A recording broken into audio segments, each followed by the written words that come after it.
queridos irmãos, espíritos amigos,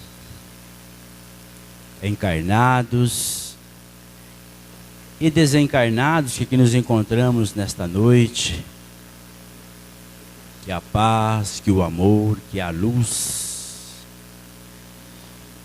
que as bênçãos do doce meigo Rabi da Galileia, o nosso Mestre Jesus, que possa nesse instante estar derramando sobre nossos corações este bálsamo suavizante que consola, que acalenta, que acolhe, nos dando a condição de, nesses poucos instantes que aqui estaremos reflexionando sobre a mensagem do Evangelho, que possamos matar um pouquinho da saudade, a saudade de casa, a nossa casa, a saudade de Jesus, porque nunca, como em nossos dias, sentimos tanta saudade de Jesus, do timoneiro reto, seguro, confiante, que dizia a cada um de nós, com toda a energia da sua alma: vinde a mim, todos vós que estáis cansados e aflitos, que eu vos aliviarei. Porque suave é o meu jugo, leve é o meu fardo.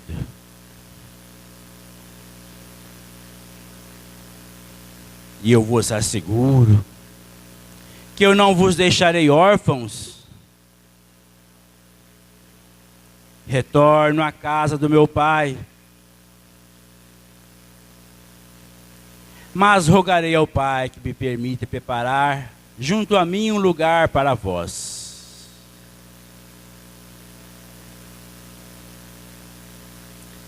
E é isto que, durante esses 2000 anos, em que se passaram, em que essa voz ainda ecoa em nossos ouvidos, nos dá essa condição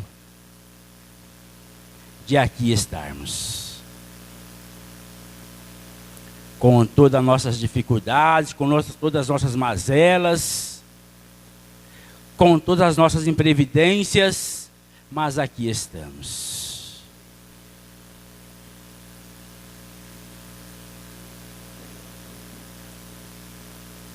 Que esta luz continue, sim, a ser o farol a nos guiar. Mas para isso ele nos disse algo necessário, algo importantíssimo, para que não percais o caminho, não percais esta direção, para que possais estar comigo no banquete nupcial.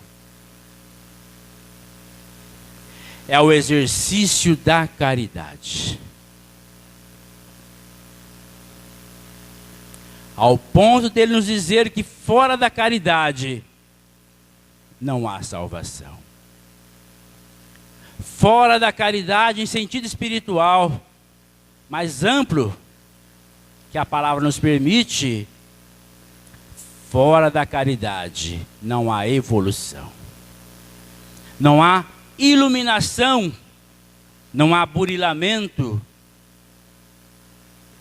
não há a cristianização das nossas almas.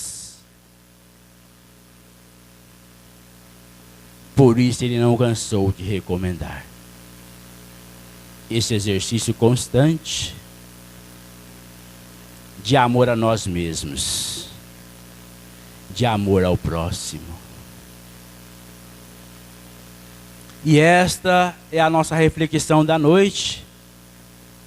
Nos cabe falarmos um pouquinho sobre essa questão que se encontra no capítulo 15 do Evangelho segundo o Espiritismo. Fora da caridade não há salvação.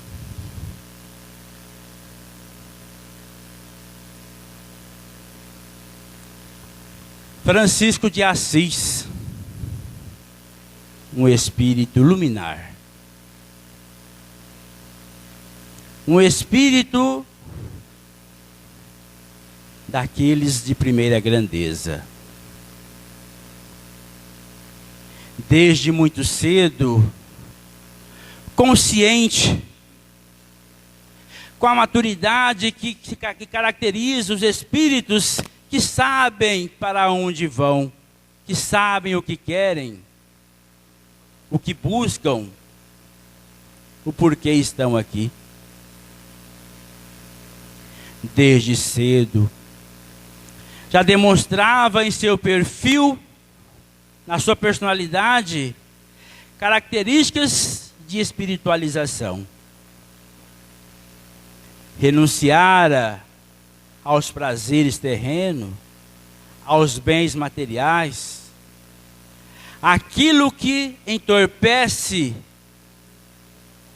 o nosso físico e que não poucas vezes alcança a nossa consciência.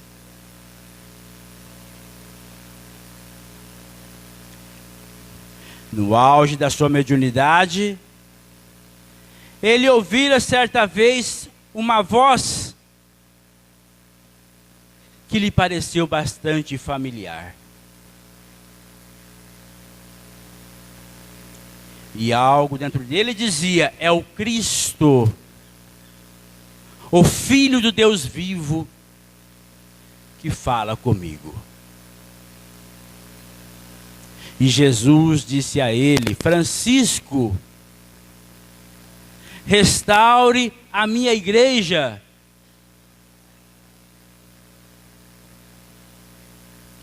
E no primeiro momento ele entendeu que Jesus falava para ele desta igreja de pedra, desta igreja física. Mas com o decorrer do tempo ele foi percebendo que não se tratava da igreja de pedra. Se tratava da igreja espiritual, que deve ser erguida no coração de cada ser humano, de cada um de nós. Esta igreja da nossa evangelização.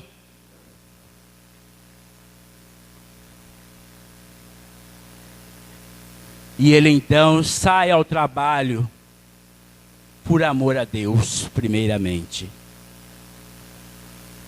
E por amor a Jesus. Por fidelidade ao seu fiel amigo. E trabalhou incansavelmente, renunciando de uma vez por toda aos bens materiais que a sua família poderia dispor, e seguindo na obra da divulgação do Evangelho, levando aos corações dos homens a mensagem rediviva do Cristo. E o tempo se passou. Já em idade avançada, pressentindo que a morte se aproximava, uma certa angústia começou a tomar conta do pai Francisco. E essa angústia vinha acompanhada de uma preocupação. Como ficaria aquela obra, aquele trabalho? Como ficaria aquela atividade de restauração da igreja que deveria se estabelecer no coração da humanidade? Quem daria continuidade?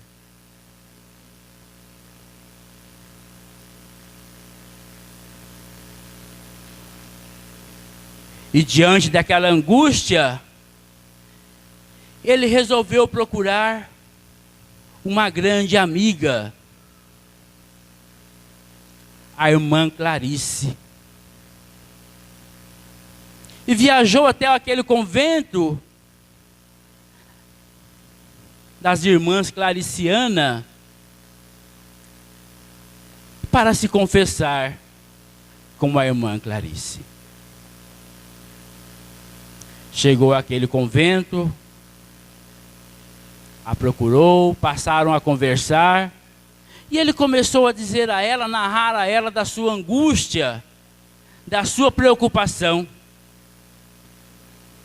Ela tranquilamente o ouvia, o acolhia, até que ele terminou de narrar a ela o seu sofrimento, e ela disse a ele: Francisco, Pai Francisco, porque é assim que ela o chamava, Pai Francisco, o seu problema é o apego.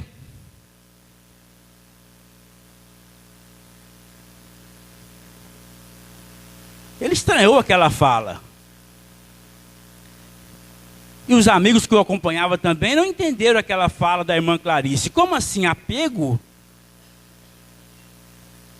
Ele que passara a vida toda renunciando a tudo para se dedicar à obra do Cristo. E agora a irmã Clarice diz a ele que o seu sofrimento é resultante do seu apego. Como assim, irmã Clarice? Sim, Francisco, o seu problema é o apego. Pai Francisco, você não entendeu que a obra não é sua. A obra não te pertence. A obra é do Cristo, é de Jesus. O programa, o planejamento, a responsabilidade é do Cristo. Você é apenas um servidor. Desapegue. Solte. Não se preocupe. Outros virão e darão continuidade.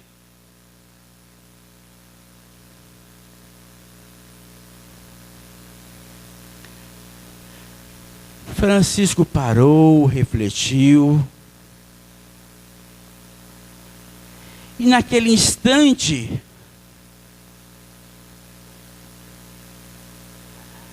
algo chamou-lhe a atenção.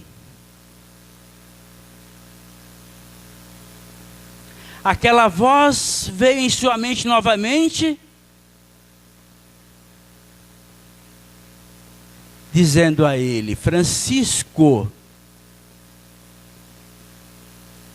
pense na caridade. Olhe a caridade.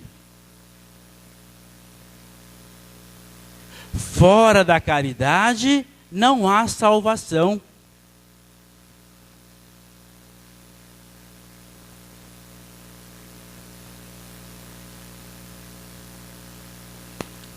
E naquele instante, Francisco percebeu algo.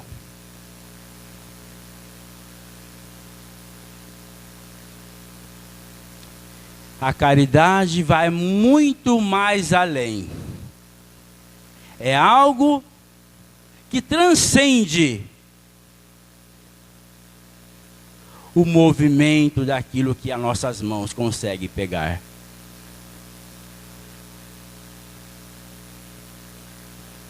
A caridade é algo que se inicia, que se estabelece, que se ilumina. Primeiramente, dentro de cada um de nós, dentro do seu próprio coração. Ela deve ser exercida, vivenciada, primeiramente, porta dentro da própria alma.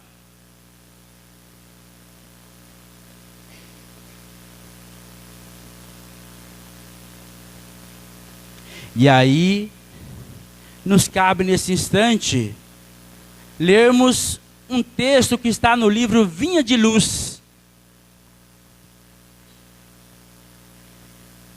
capítulo 110. Psicografia de Chico Xavier, ditada pelo Espírito Emmanuel. Intitulado Caridade Essencial.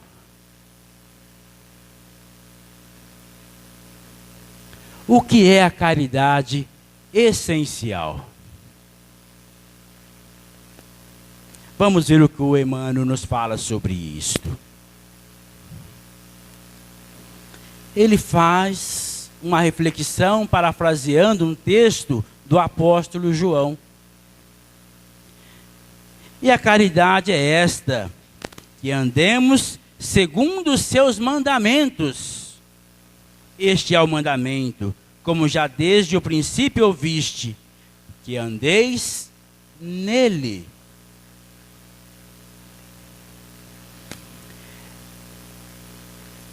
Em todos os lugares e situações da vida, a caridade será sempre a fonte divina das bênçãos do Senhor.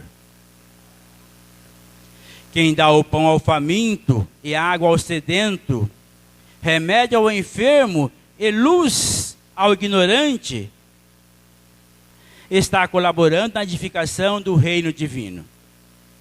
Em qualquer setor da existência ou da fé religiosa a que foi chamado. A voz compassiva e fraternal que ilumina o espírito é irmã das mãos que alimentam o corpo. Assistência, medicação e ensinamento constituem modalidades santas da caridade generosa que executa os programas do bem. São vestiduras diferentes de uma virtude única. Conjugam-se e completam-se num todo nobre e digno. Ninguém pode assistir a outrem com eficiência, se não procurou a edificação de si mesmo. Ninguém medicará com proveito, se não adquiriu o espírito de boa vontade para com os que necessitam. Ninguém ensinará com segurança, se não possui a seu favor os atos de amor ao próximo. No que se refira à compreensão e auxílio fraternais. Em razão disso, as menores manifestações de caridade, nascidas da sincera disposição de servir com Jesus, são atividades sagradas e indiscutíveis. Em todos os lugares serão sempre sublimes luzes da fraternidade, disseminando alegria, esperança, gratidão, conforto e intercessões benditas. Antes, porém, da caridade que se manifesta exteriormente nos variados setores da vida, pratiquemos a caridade essencial. O que é a caridade essencial?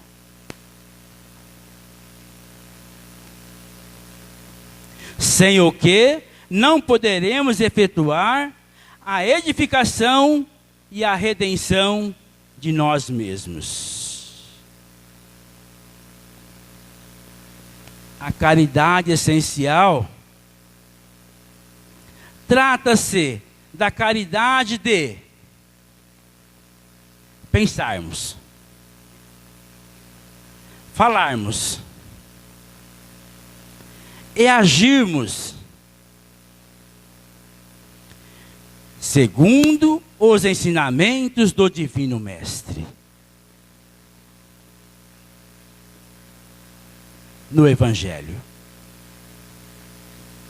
É a caridade de vivermos verdadeiramente nele, para que ele viva em nós.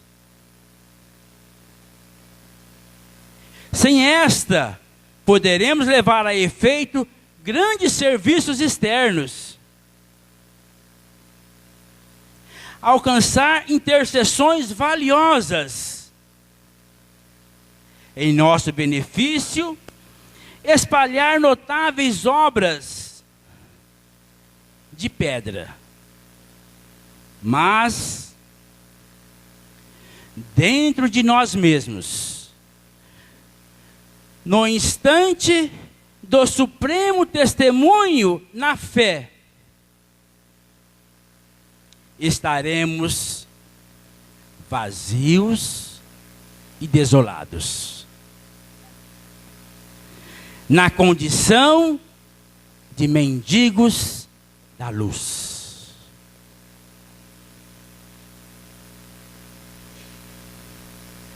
Quanta sabedoria, quanta profundidade nas palavras desse benfeitor espiritual. Nesta reflexão do que vem a ser a caridade pura, a caridade verdadeira. Porque, como diz Franz Bacon,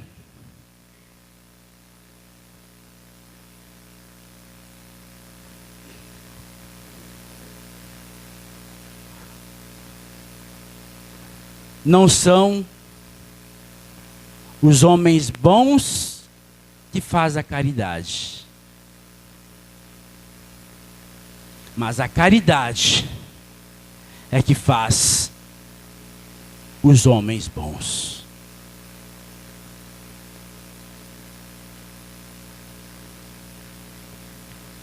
Fica muito claro, muito evidente,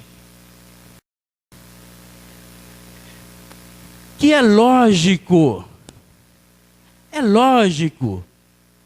que quando estamos trabalhando esse exercício de autoburilamento, de melhora interior, de construção de um homem de bem, da nossa autoiluminação de acordo com a luz do Evangelho, é óbvio que isso irá se materializar nas nossas ações exteriores, sem dúvida alguma. Mas as nossas ações exteriores, por maiores que elas sejam, não terão qualquer valor se elas não estiverem iluminando a nossa alma. Se elas não estiverem iluminando primeiramente a cada um de nós, de dentro para fora. Porque do contrário, as nossas ações de caridade serão apenas barganhas. E nós estamos há muito tempo nessa tentativa de barganhar com Deus, e Deus não faz barganha.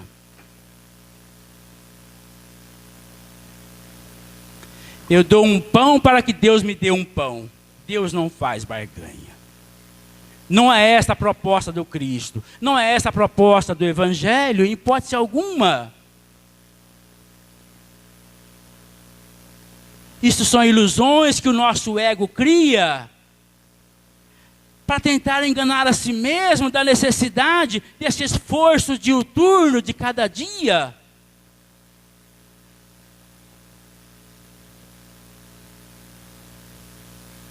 E é lógico que à medida em que nós vamos evoluindo, isso ocorreu com o Pai Francisco.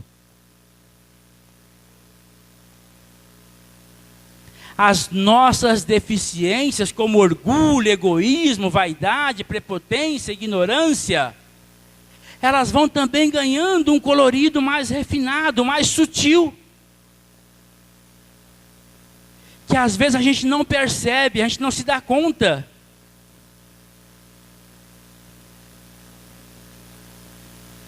E é preciso que estejamos atentos. Senão a gente fica vestindo uma máscara de bom. Uma máscara de santinhos. Quando ainda não somos.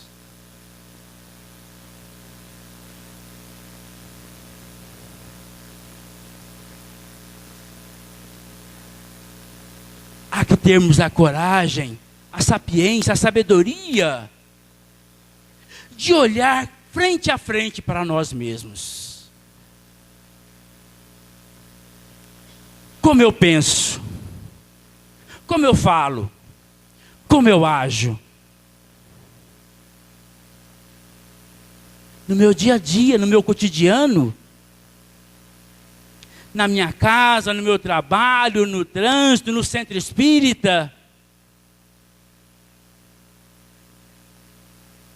Qual é a qualidade dos nossos pensamentos? Eles são eivados de luz? Ou de julgamento? Ou de críticas? Ou de apontamentos?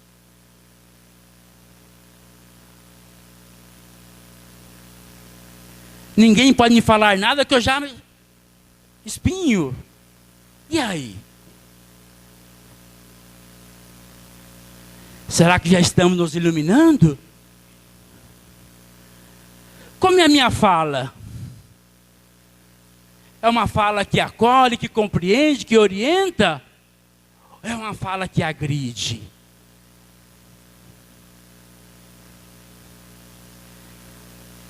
Como são minhas ações, minhas atitudes?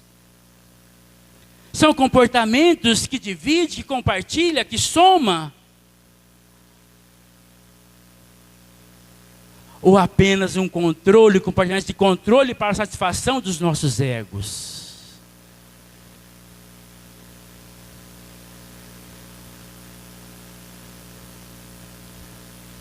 Como diz o Emmanuel aqui nesta mensagem, interessantíssima.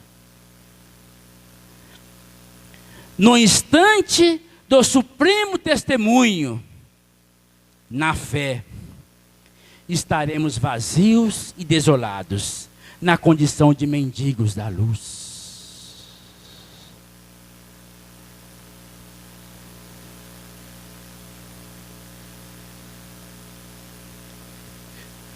Tem um fato interessante, interessantíssimo para todos nós, para a nossa reflexão, que está no livro Sexo e Destino, do André Luiz. Ele narra o caso de Pedro das Neves.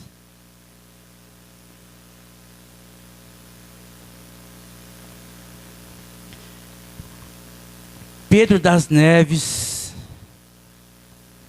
durante 20 anos,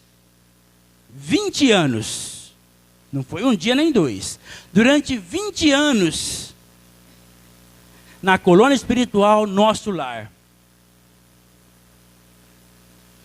Pedro das Neves dirigia uma equipe que recebia aqueles que chegavam do plano material.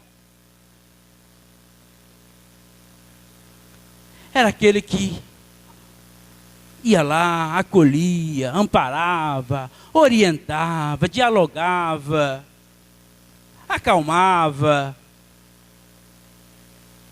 evangelizava. Um trabalho nobre, um trabalho bonito, um trabalho de auxílio àqueles que chegavam em condições lamentáveis, aqueles que vinham das regiões umbralinas. E Pedro das Neves tinha esse compromisso. Durante 20 anos, exerceu essa atividade de auxílio espiritual, de orientação, dialogando com aqueles que sofriam.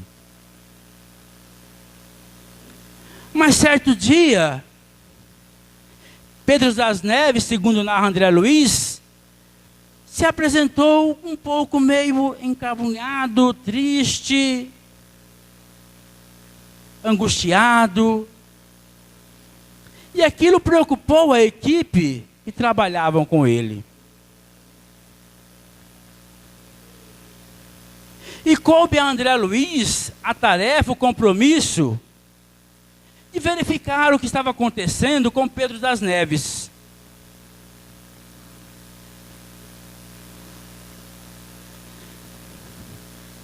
Mas logo André Luiz foi informado de qual era a situação. Mas André Luiz foi conversar com ele, meio que se fazendo de desentendido, né? E aí, meu irmão, o que está acontecendo, né?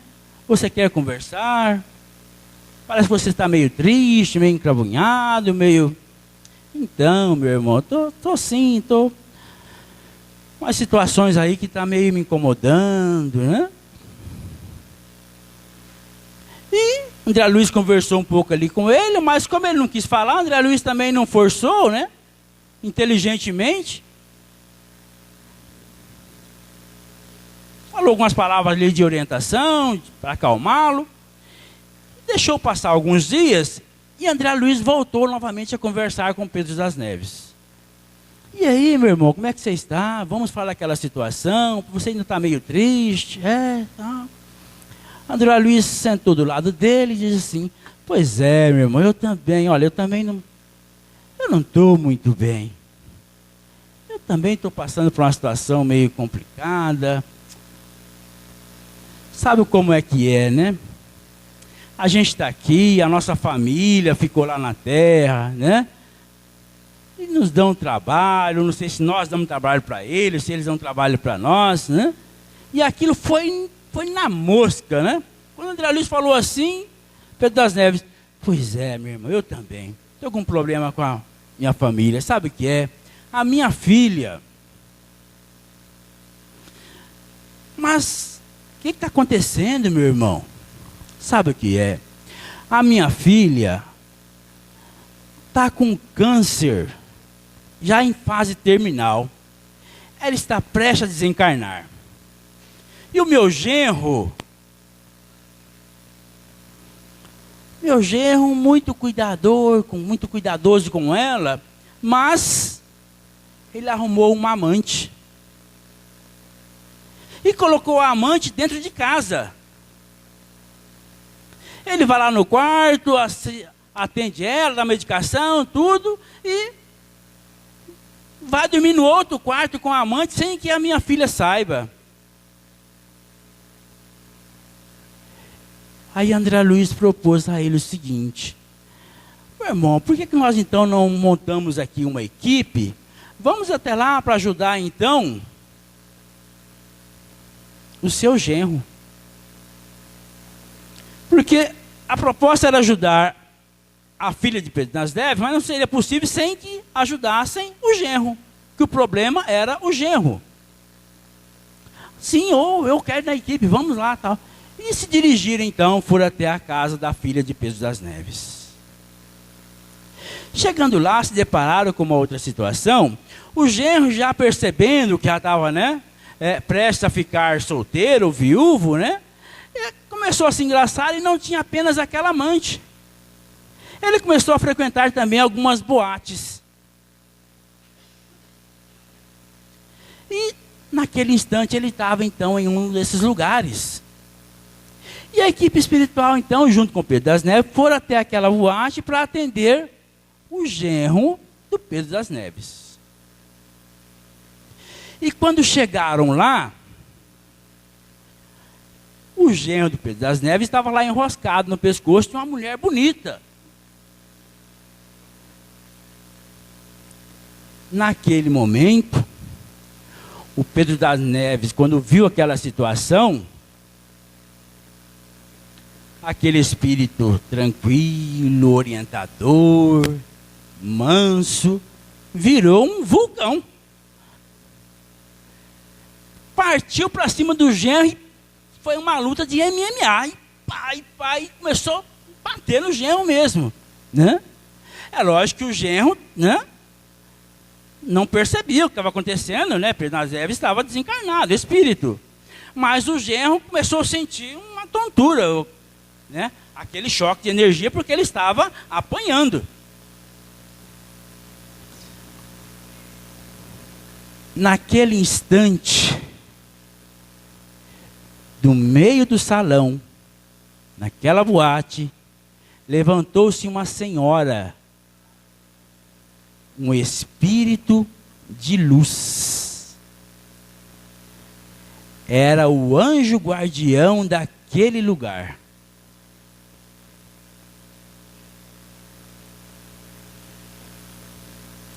A gente chegava no plano espiritual, aí de repente querendo trabalhar. Ô meus irmãos, vocês não têm aí algum trabalhozinho que eu possa fazer? Tem.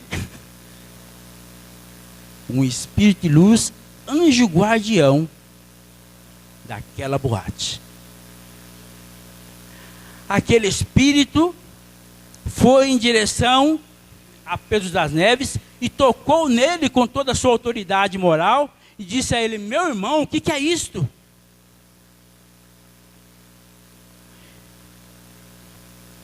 Pedro das Neves tomou um choque. Diz André Luiz que depois de 75 anos, aquele espírito se debulhou em lágrimas. Porque naquele instante ele se deu conta da sua realidade espiritual interna, da sua condição espiritual. Porque ele se surpreendeu com ele mesmo, com aquela reação de impulsividade, de agressividade.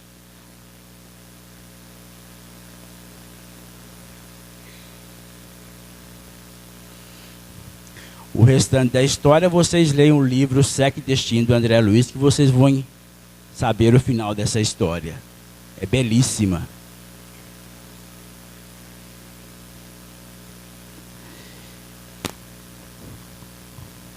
Será que não é o mesmo que Jesus nos quis dizer naquela mensagem, quando ele foi visitar as duas irmãs, Maria e Marta? E ele diz a Marta: Marta, Marta, estais afadigadas e preocupadas com muitas coisas, quando uma só é necessária. Maria escolheu a melhor parte.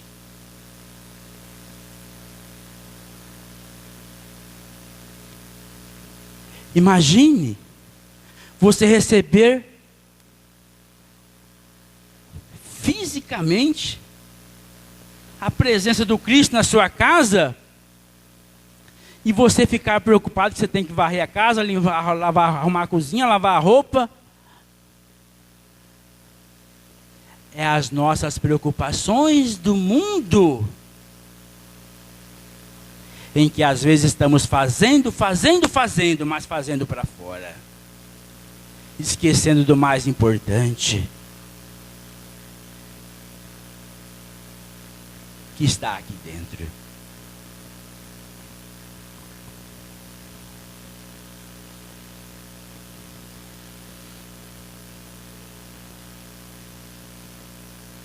Me permitem contar mais um casinho interessante.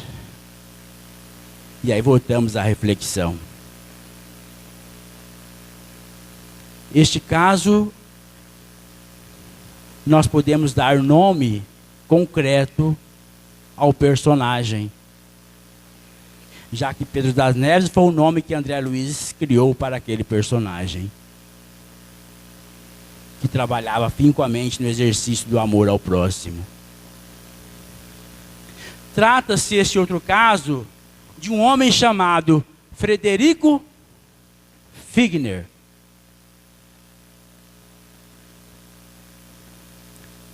Alguns aqui já sabem de quem eu estou falando, né? Está no livro Voltei, Irmão Jacó, psicografia de Francisco Cândido Xavier. Frederico Figner foi um grandioso trabalhador do movimento espírita. na década de 20. Foi o fundador do Parque Gráfico da Federação Espírita Brasileira no Rio de Janeiro.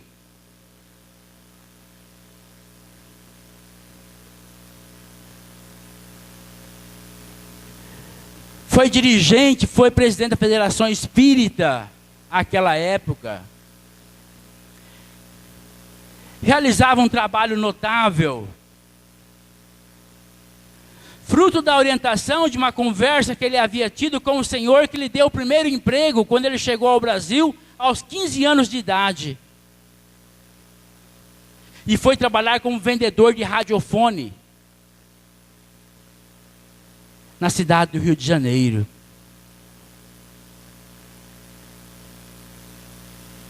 E trabalhou muito para que nós tenhamos hoje o que nós temos de estrutura da Federação Espírita Brasileira.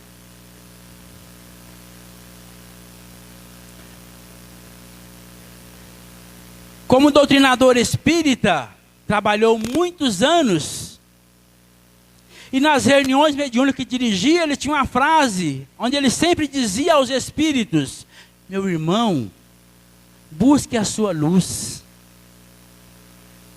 Meu irmão, acenda a sua luz. Meu irmão, brilhe a sua luz.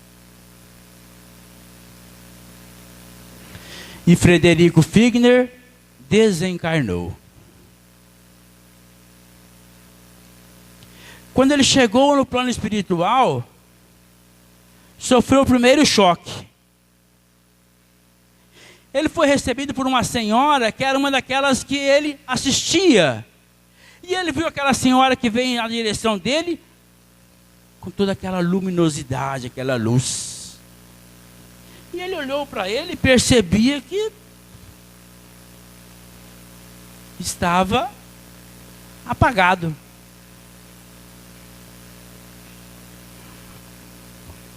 E ele foi convidado a entrar em um veículo espiritual que levariam aqueles espíritos que haviam desencarnado aos lugares onde eles iriam permanecer. E aquele ônibus estava lotado e foi levando e chegava num lugar, fulano, fulano, fulano. As pessoas desciam. Andava mais um pouco, em outro lugar, fulano, fulano, fulano. E ele foi percebendo que conforme os lugares iam passando, sucedendo, ia ficando cada vez mais feinho. E ele começou a ficar intrigado, mas, né? E começou a se questionar. Mas eu trabalhei tanto, fiz tanto, ajudei tanto. Como é que eu estou nessa condição aqui? Até que desceu todo mundo e ficou só ele no ônibus. E o veículo chegou em um lugar simplesinho, uma casinha simplesinha. Frederico, pode descer. E na hora que ele desceu, cruzou por ele alguns espíritos. E esses espíritos perguntaram para ele: Frederico, cadê a sua luz? Que era a frase que ele usava nas orientações, nas reuniões mediúnicas. E Frederico entrou em um estado de tristeza, não entendia o que estava acontecendo. Passado alguns dias, veio ao encontro de Frederico Dr. Bezerra de Menezes. E quando o Dr. Bezerra de Menezes chegou até ele, se aproximou, a primeira coisa que ele fez foi perguntar ao Dr. Bezerra: Dr. Bezerra, o que aconteceu comigo? O que está acontecendo? Olha o meu estado, a minha condição. Eu achava que tinha feito tanto. Será que não fiz nada? Dr. Bezerra deu a ele uma resposta muito apropriada para a nossa reflexão da noite, sobre a caridade essencial. Frederico, você trabalhou muito. Você fez muito. Mas você fez para fora. Você esqueceu do mais importante, Frederico. Você esqueceu de você.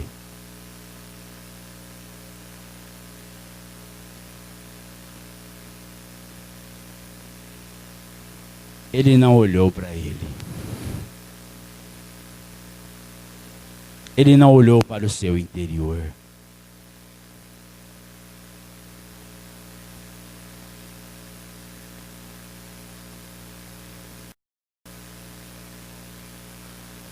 Que possamos refletir. Façamos a caridade, sim. Ela é o exercício que nos conduz aos planos celestes. Mas ela precisa iniciar, primeiro, porta dentro da nossa alma. Do contrário, você não estará fazendo caridade. Estará apenas tentando fazer uma barganha com Deus. E encerro minha fala com a mensagem de Jesus ao Espírito Emmanuel, no livro Há 2000 anos. Quando ele encontra com o senador Públio Lentulus, se diz a ele: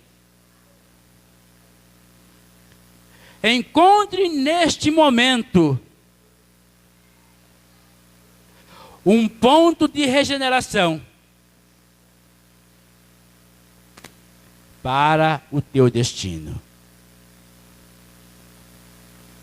Mas está em tuas mãos. Jesus não impõe nada a ninguém. Ele expõe.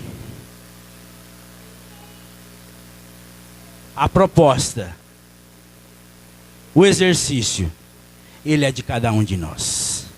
Que Deus nos abençoe. Muita paz, meus irmãos. Muita luz.